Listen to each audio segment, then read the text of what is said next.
Hello, everyone. Thank you so much for joining me today. This is hashtag No Limits, and I am your host, Shelly Kino. Hashtag No Limits is about people whose society places limits upon, but who are busting through those limits. Ophelia says in Hamlet, "We know who we are, but not who we will be." And I believe that to be 100% true, and that there is no better or more beautiful example than the caterpillar turning into the butterfly. For those who don't know, a little science lesson for you today. The caterpillar literally dissolves into cells and then reforms itself into the butterfly. That's not all it has to go through, though. It then has to struggle in the cocoon and to get out of the cocoon in order for its wings to be strong enough to take it everywhere it wants to go. And I was given such a wonderful, I can't remember if it was Christmas or Mother's Day gift this year from my daughter. And she said, just when the caterpillar thought its world was over, it emerged into the butterfly. And I think we go through that when we are trying to bust through struggles that society or even ourselves place upon us.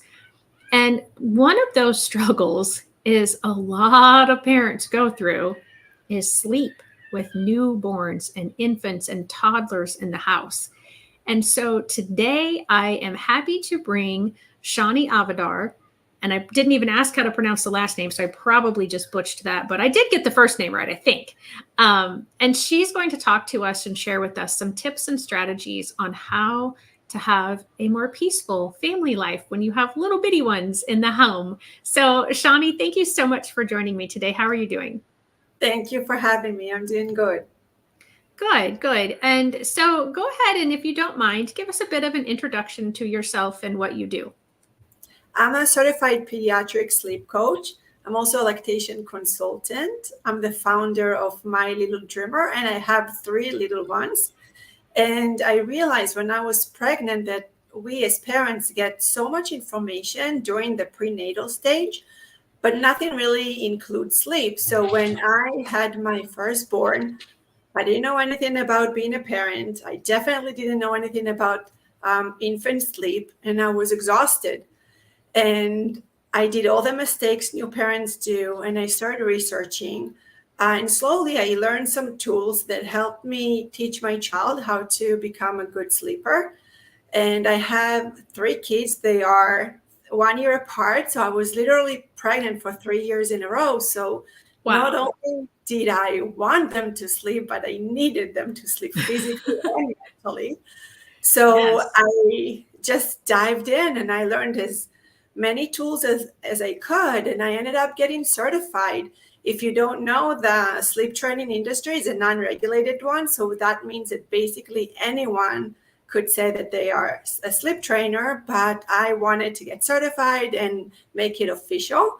So by the time I had my 3rd child, I was a sleep pro, and I felt like I wanted to teach other parents and to educate other expecting moms about infant sleep, because you basically, as a mom, you carry your child for 40 weeks and you start your parenting journey when you're already exhausted.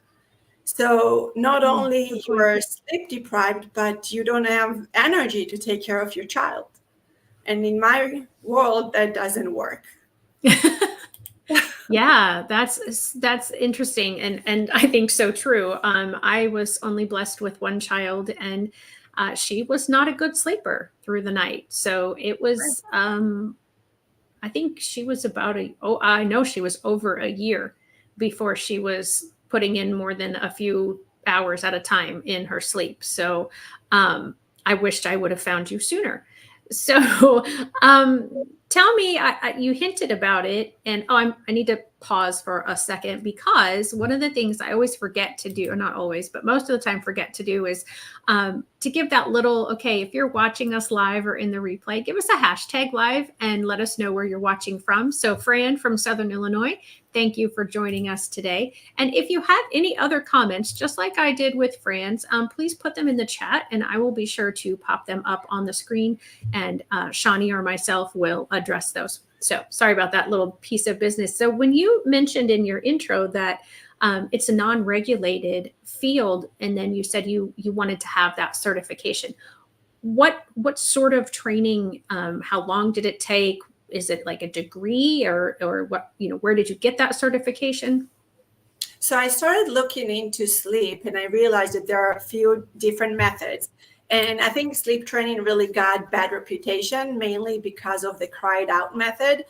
And when I read about it and I saw the Ferber table that everyone is pretty much familiar with, I kind of like, this is not what I want to do. And I am not even able to let my baby just cry it out in their crib.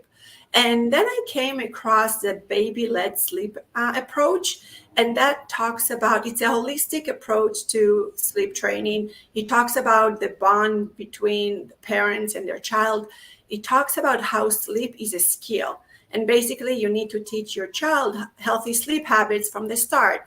And that entails schedules and nutrition and a lot of psychological tools. And I'm a huge believer in communication, and especially having 3 boys, I would love to teach them communication skills.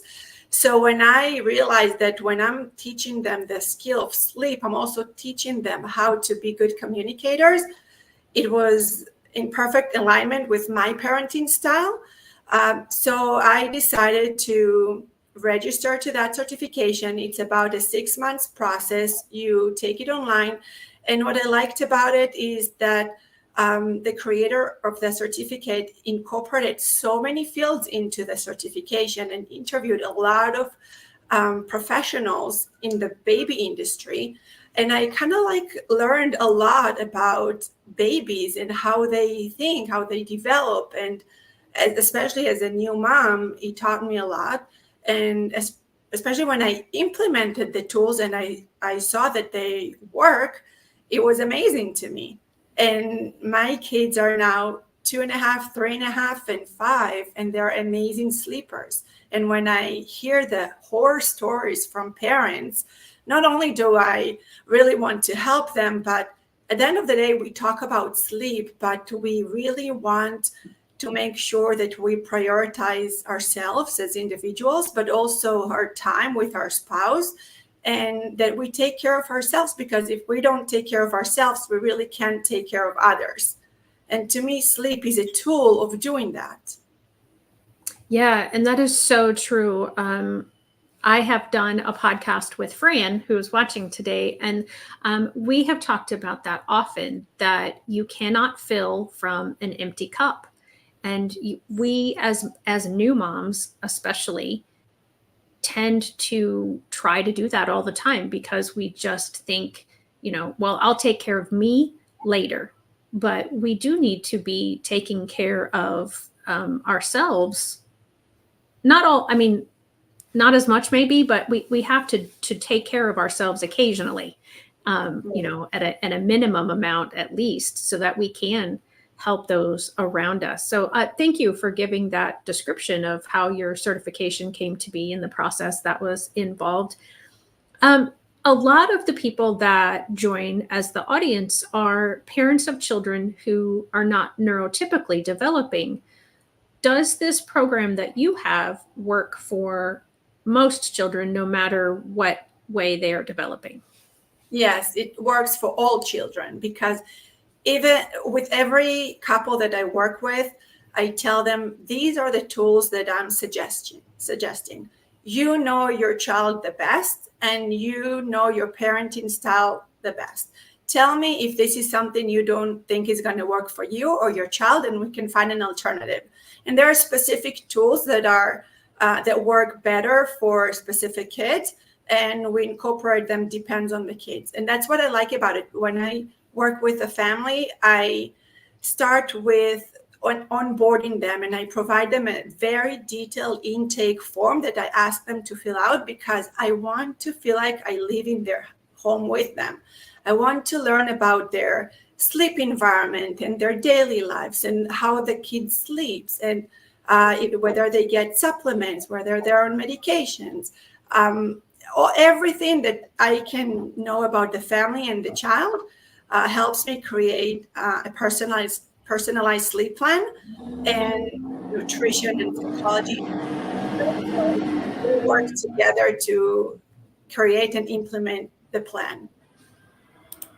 Okay, that's awesome. So that's very important to me, to be very individualized. As a former special education teacher, that was the main part of my job, was individualizing the education for the students that came to me in order to meet their unique needs. And it sounds like this program is set up very similarly, because you are looking at the unique, not maybe not necessarily needs, but the unique design of each Right, family, and right. each family's ability to be able to carry out certain things or do certain things. And um, it sounded, so please correct me if I interpreted this incorrectly, that you try to work within what the family is already doing, rather than necessarily coming in and saying, we're going to make some radical changes to your whole life, and here's what they are. Now we're going to implement, I'm going to teach you as a parent what will work for your child to become a better sleeper. That's why I like to start as early as possible. Even when you're pregnant, it's amazing if you come to me and we talk about how to start from day one.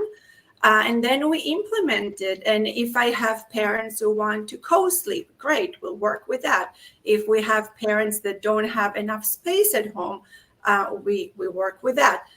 It's like when a client asks me for a stroller recommendation. I don't have a one recommendation for everyone. It starts with a conversation. Where do you live? What's your daily life look like? What's your parenting style? Do you like walking with your child? Do you like driving with your child? It's a very individual recommendation. And if it goes for products, it goes for a sleep plan, and basically for everything, because we're all unique.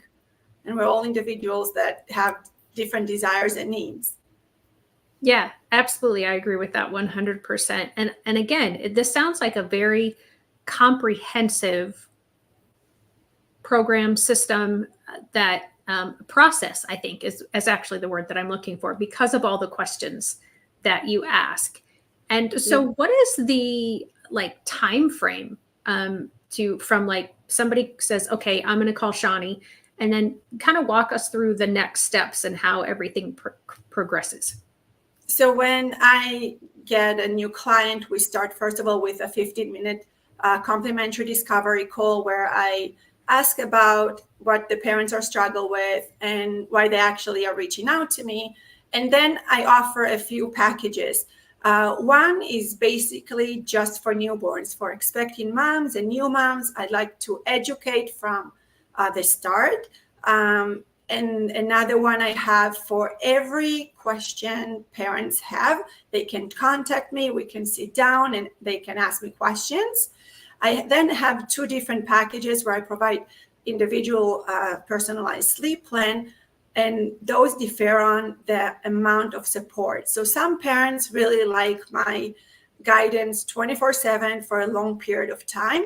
And other parents, they say, well, we need a limited support, and that's fine for us. So I provide them the plan, and then they can reach out to me for a limited time. And that really depends on the personality of the family.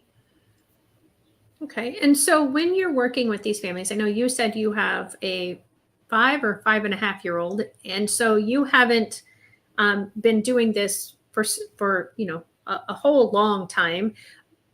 Does this program, I know you said it's best the earlier you can start, but what if I am somebody who has a 5-year-old, or maybe even a 10-year-old who isn't doing well with the skill? I really appreciate that you called that a skill, and I do want to come back to that. But what happened? Do you know, does the program, can you apply the principles at older ages? Well, I work mainly with ages 0 to 6. And we can implement improvements even when they're toddlers. When they're 4 and 5, it just takes a little bit more time versus if you start at 3-4 months. Because, like I said, it's a skill. Kids need consistency. They need repetitions, because when they know what to expect, it calms them down, and then they adapt more quickly to the program. Okay, so could you, and Fran Fran jokingly asks, what about an adult? Not my expertise. Yeah. But that's kind of what I was thinking, like, because there are so many people who have sleep difficulties. And so, as I mentioned, I wanted to get back to the fact that you called sleeping a skill. Can you elaborate on that, and how do you teach? And of course, I don't want you to give away your business here. I don't want you to, but if you can kind of tell us what that looks like as far as developing that skill, that I think will be very eye-opening to everyone. So I briefly mentioned that kids thrive on predictability. So when you create the sleep environment that is safe and calming, when you create the routines, when you talk to them, and that's where the psychology comes into place, when you explain to them about what their day is going to look like, what their meals are going to look like, what their night is going to look like, you kind of like teach them what to expect. And then they don't experience the separation anxiety, and then they don't want to avoid bedtime. And you kind of like skip all the challenges that people experience in toddler years.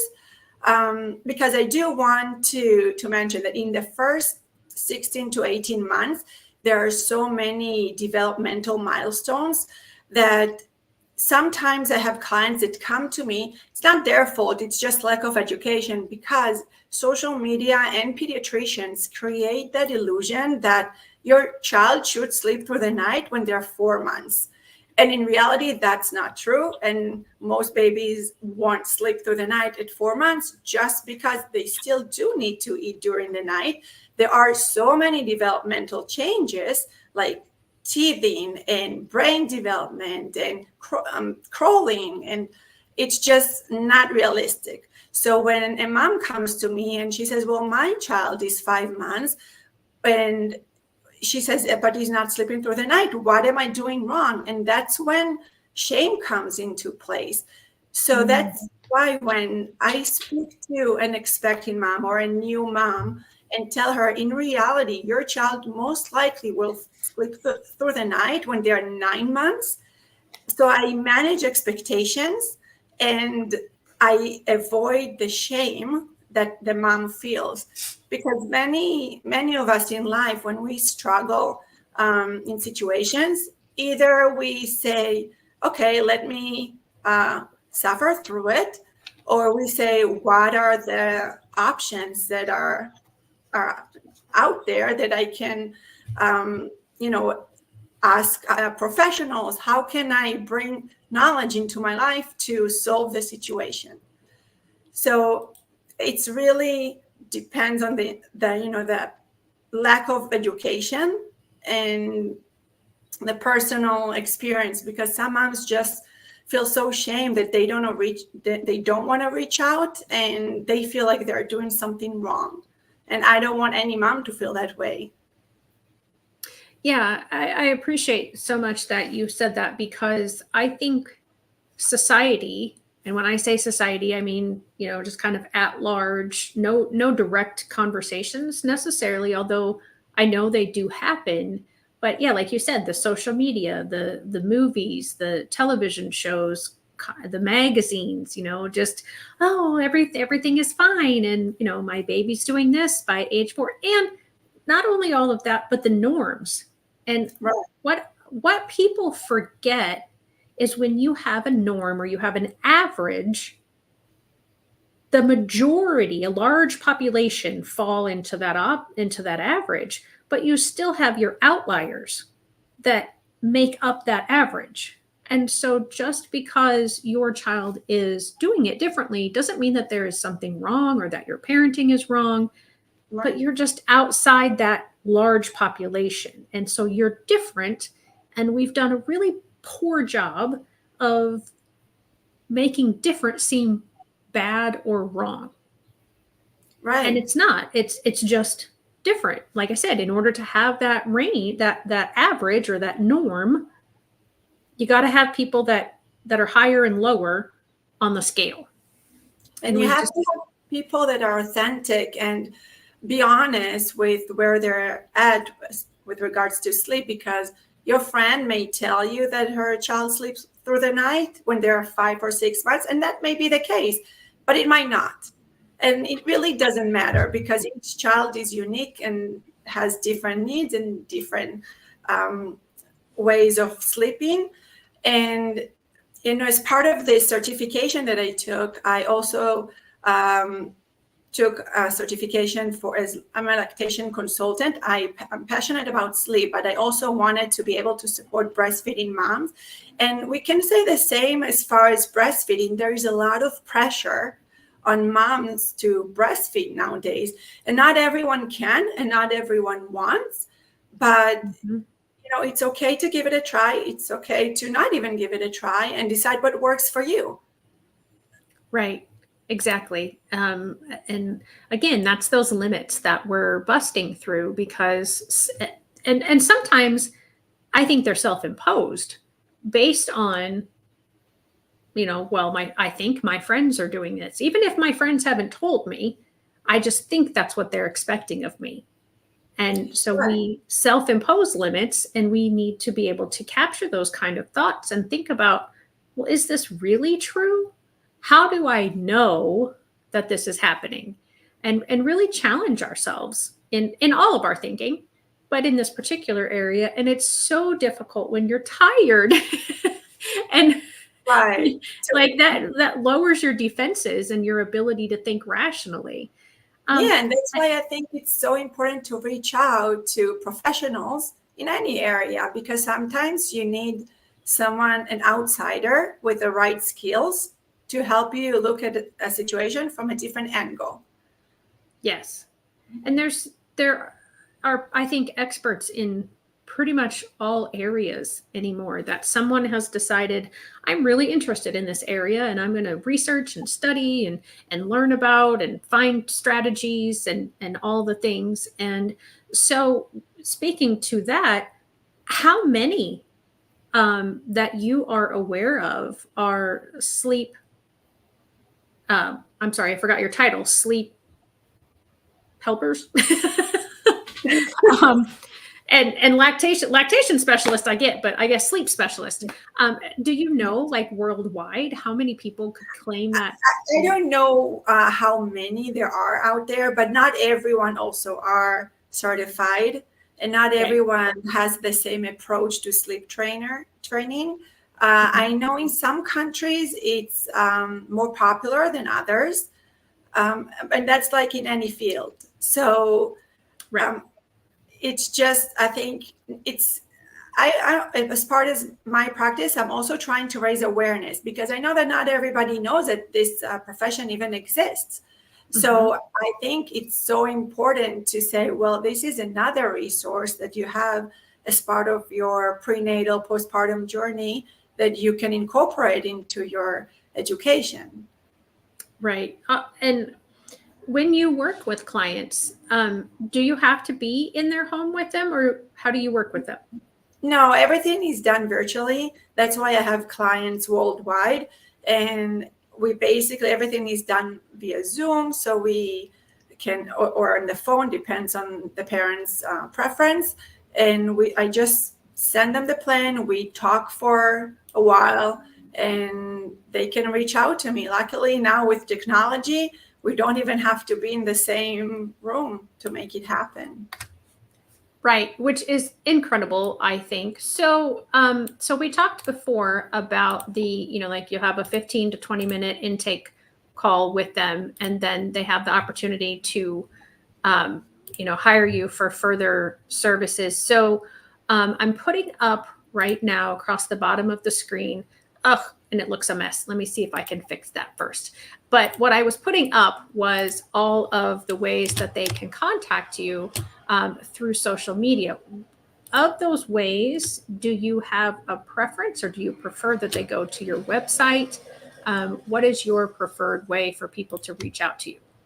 Well, my website has all my social media links, but I think the best way, and it also has my phone number and email. So either via the website when you fill out a contact form, or you just call me, text me, whatever works for you. We all have busy lives, and I'm just available in all type of communications. Okay. And so I did put up your website right now, and it is mylittledreamer.coach. So just the spelled words out, mylittledreamer.coach. I'm going to try to put up your social media again, and hopefully it's not, it still feels like it's all jumbled. It seems like it's all kind of botching together there. So I'm going to take that off because I don't really think that. So what I'm going to try to do instead is put it into the chat box so that anyone who is watching in live or in the replay will be able to catch that information.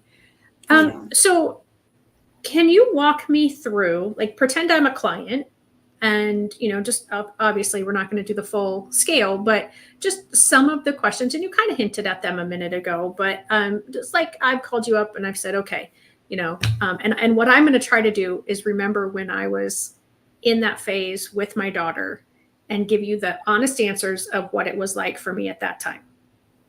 So the 15-minute discovery call is basically for me to learn just about how old your child is and what you're struggling with. And then I want to share my process with you and to make sure that you have looked at my website and have seen my approach. Because, some parents maybe would like to let their kids cry it out in their crib, and that's not something I can do and work with. So that's what I do. And then I tell them about my intake form.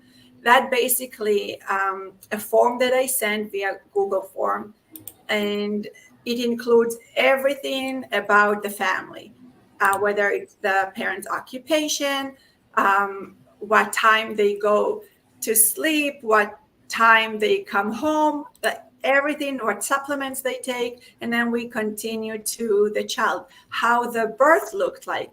Some symptoms of difficult birth can cause sleep difficulties. So I want to know about the birth experience, what supplements the baby takes. Maybe they have tongue tie, maybe they have other needs.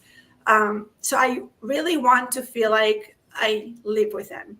And then I also have two forms. One is a feeding form and one is sleep log. So for 3 days, I ask the parents to fill out how many naps, at exactly what time the baby got up, exactly what time the child went to sleep, what the child ate, what time it was the last feeding, everything to the details for 3 days. And then I get all the information back, I analyze it, and I create a personalized sleep plan. Then we schedule a coaching session, depends on the package. The first one is always an hour. And then I go through everything. I tell parents, don't take any notes. I'll send you a summary of our conversation. I'll send you a recording if you want to refer back to it. I send them articles and sleep schedules, everything they need to do going forward.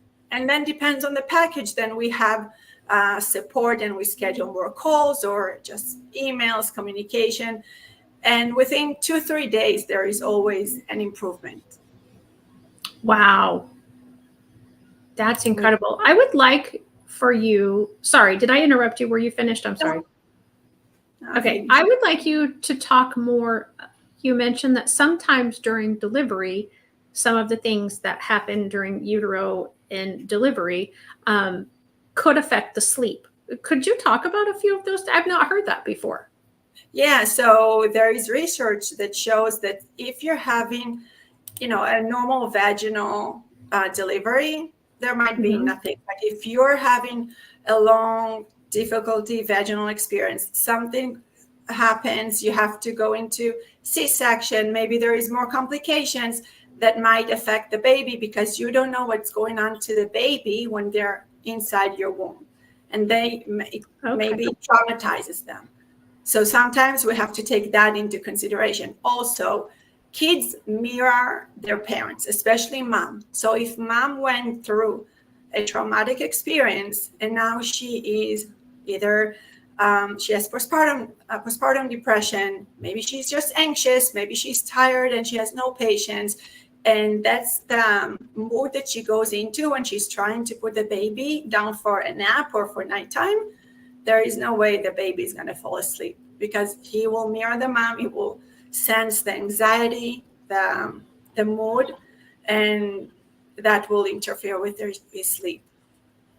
Okay, very interesting. So I was able to pull up the website and go to your packages, which you were talking about a few minutes ago, and you have them all beautifully. I love all the infants on here, listed out as to what each one takes into account as each of the different packages. And then you also have your approach. And I appreciate that you put all of it out there. And I heard you say in the intake session that you make sure that the people have gone to your website and they've looked at your approach to have an idea before they even really talk to you, whether or not your approach may work with them.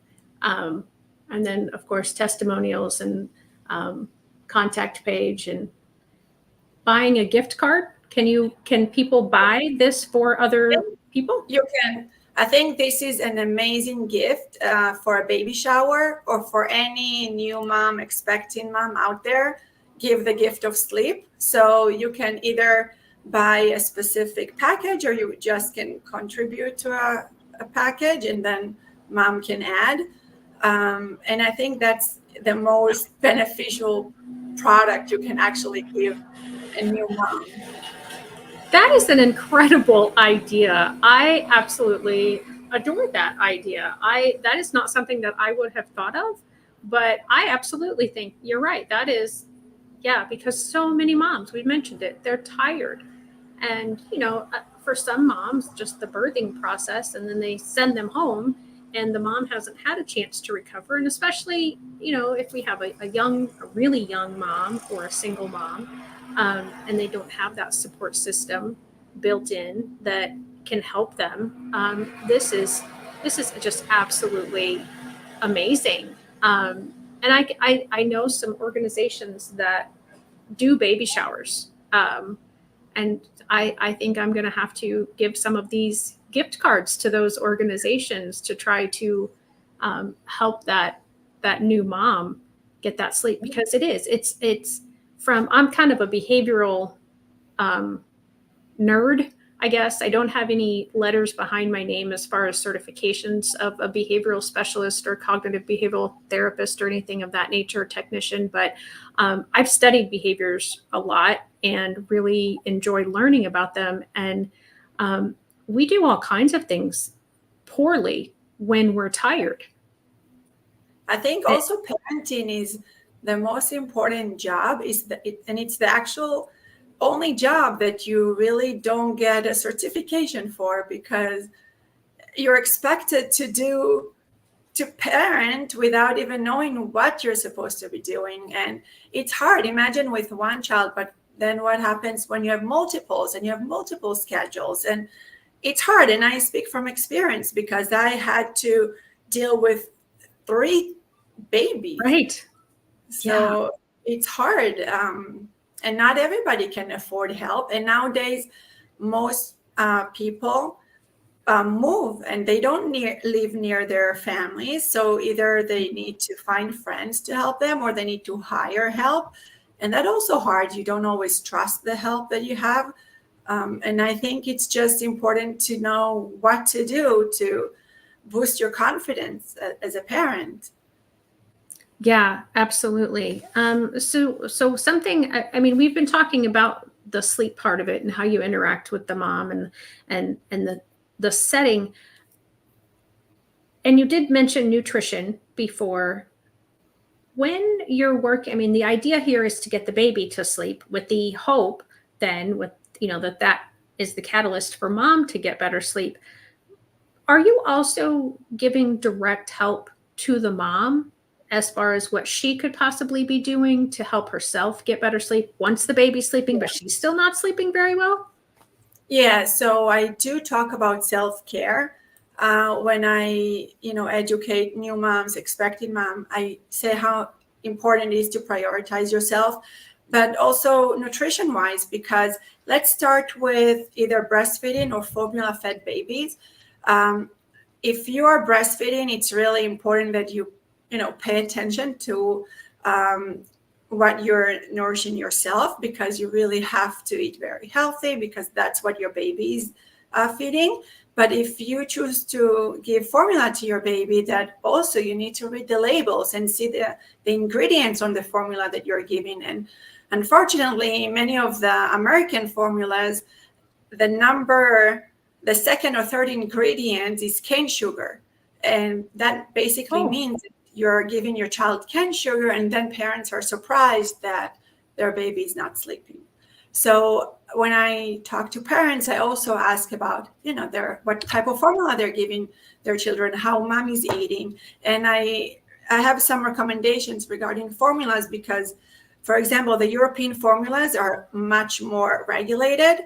And not that they are more expensive, they're actually shipped out of a warehouse in Jersey.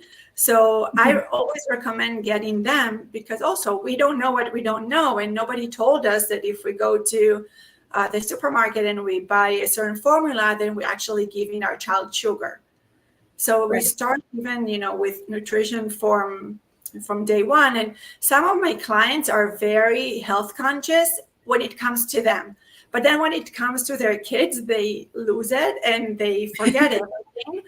But then I tell them, once you start incorporating solids into their diet, after, you've tried each ingredient individually, my preference is just to make a huge pot of chicken soup and include bone broth and put all the vegetables and just blend it. And that way, at least you make sure that they get all the vegetables and protein that they need in one meal. And I give different meal ideas. But once the baby eats, good meal, it also keeps them satiated for longer period of times. And that helps with sleep as well. So there are many different things that we know as adults, but we don't think of when it comes to our children.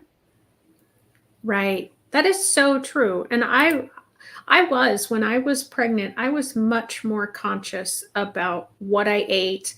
I tried to, follow all the recommendations, and I not necessarily was a healthy eater prior. And so I really, really focused on that, and I wasn't 100% successful. But when she was born and I was breastfeeding, I still watched, but I don't recall being as careful about what I was intaking. I mean, I avoided alcohol and, some of the bigger things, but as far as my sugar content or my fat content or dyes in foods or, things like that, I don't think I was really paying attention to that as I should have been, maybe. Yeah, and allergies nowadays are so common, and they're also sleep interrupter. And sometimes breastfeeding moms don't know, but what they're eating affects their baby because their baby has allergies. So it's a circle, and you just have to know all the component of sleep to understand, okay, if my baby is not sleeping and is crying, what's going on? If they are sick, if they have allergy, if they are overtired, you just have to rule out certain situations just to figure out what's going on, because at the beginning they really can't communicate. Right. Absolutely. Well, Shani, this has been very enlightening for me, and I've so appreciated all of the information that you have shared. And yeah, Fran, I agree with you. Sleep seems like it should be simple, but it's not. No. That's a great comment. So Shani, before we go, I just want to make sure that I've given you every opportunity to share what you've wanted to share. Yeah. One more thing I'd like to add is I also do corporate speaking because I know what it's like to needing to go back to work after maternity leave, being expected to perform as before, and then you go back, it expects you're sleep deprived, it affects your performance, it affects your performance reviews, your promotions, your salary increase, and then we start talking about gaps between men and women. So I always like to come into any organization and talk about infant and toddler sleep and educating employees and employers, because if employees are not tired, they actually perform better. And, it's a win-win situation for both employers and employees. So I always like to educate about that too. Yeah, absolutely. That sounds phenomenal. And they would find you the same way as anyone else.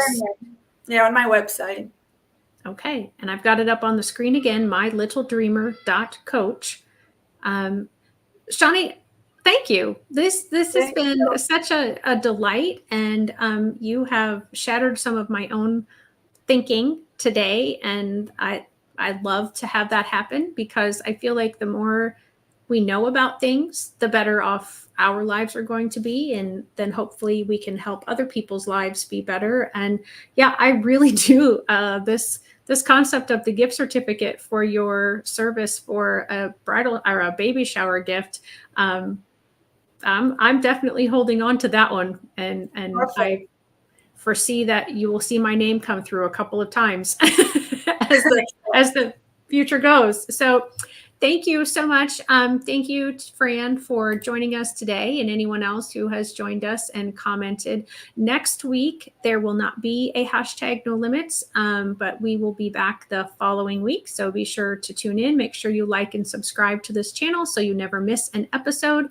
And remember, we are all getting better one person at a time. Thanks so much. Bye-bye.